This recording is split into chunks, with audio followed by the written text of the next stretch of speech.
a este punto deshumanizamos al otro.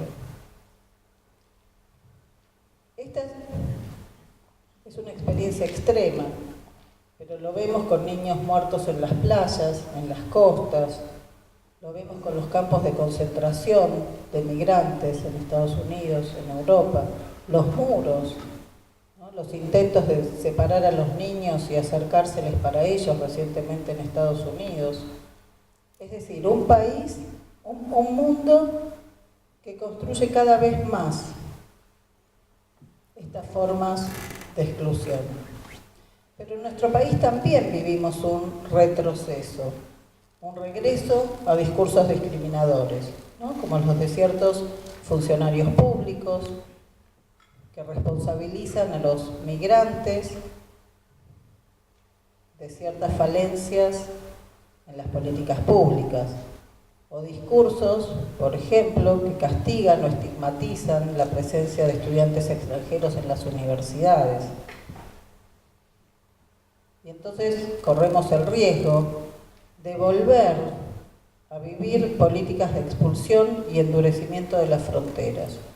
Digo, corremos el riesgo, pero sin embargo ya lo estamos viviendo hace unos años en el país, ¿no? ¿Cómo se explica el cambio de una ley votada en el Parlamento, discutida durante décadas, consensuada por la sociedad civil en general, cambiada por un decreto de necesidad de urgencia?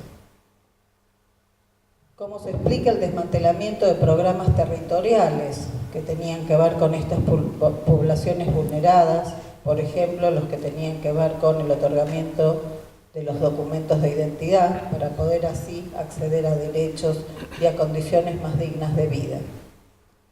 ¿Cómo pasamos de una política inclusiva que proponía el paradigma de derechos humanos con una concepción del sujeto migrante con derechos y con una valoración positiva de la diversidad, a un paradigma securitario, basado en el control, en la desconfianza, en la delación, en la criminalización y en la estigmatización de los sujetos migrantes? El discurso va definiendo los límites sobre la condición migrante, sobre la movilidad y también la posibilidad de reconocimiento de los derechos de estas personas.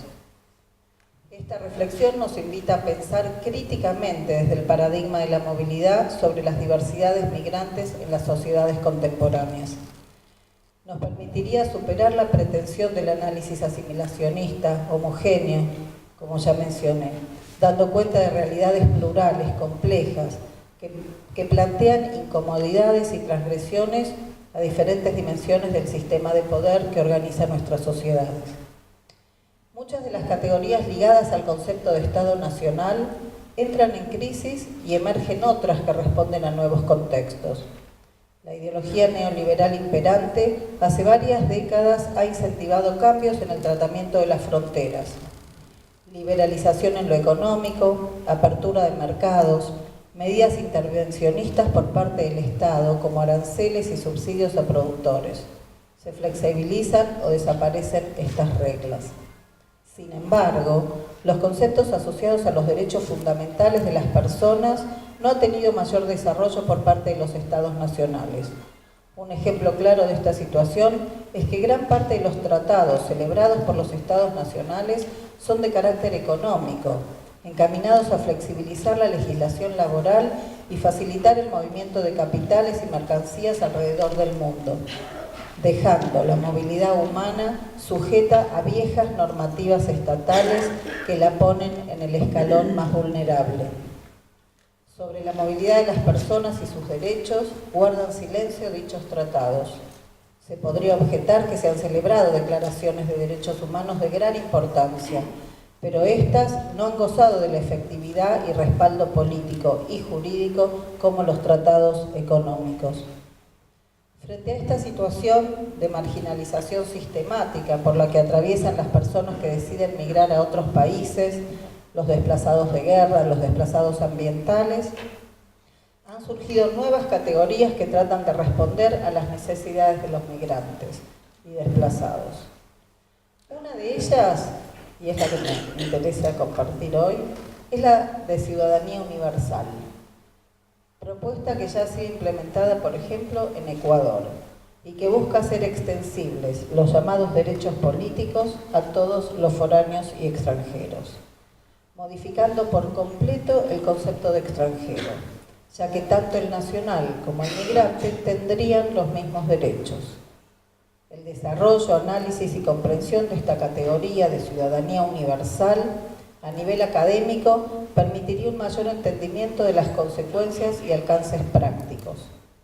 Hay una progresiva preocupación internacional por la protección de los derechos humanos de todas las personas migrantes, a raíz de muchas señales que indican que la migración internacional contemporánea es riesgosa y puede llevar a situaciones de vulnerabilidad, desprotección y muerte.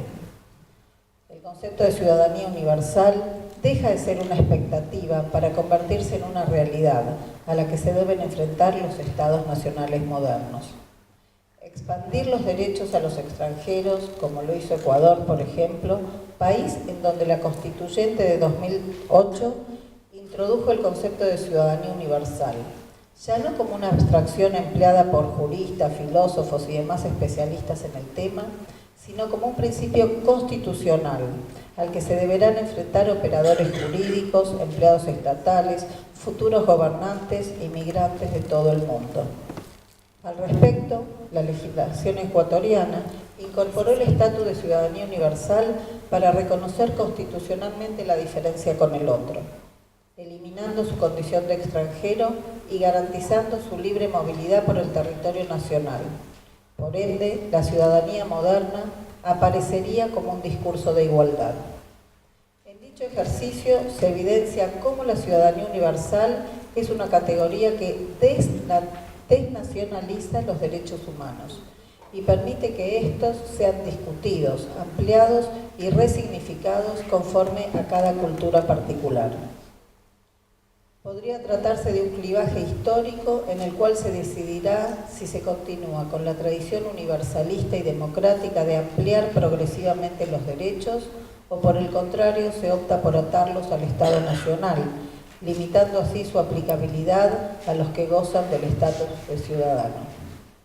Pensar una ciudadanía universal como la efectiva desnacionalización de los derechos humanos, que según la tradición occidental debe ser cada día más amplia y universal, es el desafío. Boaventura de Sousa Santos, en La emancipación social y la ciudadanía universal, señala: en un sistema mundial caracterizado por condiciones muy variables, las fronteras internacionales sirven para mantener la desigualdad global. La función de contención social que cumple la frontera no sería viable si no se ata a un apoyo casi irrestricto al principio de soberanía territorial, que es, en última instancia, la categoría que limita la aplicación universal de los derechos humanos y con ello limita la viabilidad de la creación de una ciudadanía universal. Es por lo anterior que Sousa señala: el mejoramiento del estatus jurídico de los inmigrantes ilegales parece ser alcanzable solo a costa del sacrificio de la soberanía nacional. Son múltiples las reuniones de alto nivel y las declaraciones de distintos organismos internacionales que proclaman la defensa de los derechos de los migrantes, pero debido a la falta de intención política, reflejada en la celosa posición adoptada en las distintas reuniones frente a cualquier posible vulneración al principio de soberanía territorial y la falta de fuerza vinculante de dichas declaraciones, la convierte en extensos y grandilocuentes documentos que no se ven materializados en el mejoramiento de la calidad de vida de los migrantes.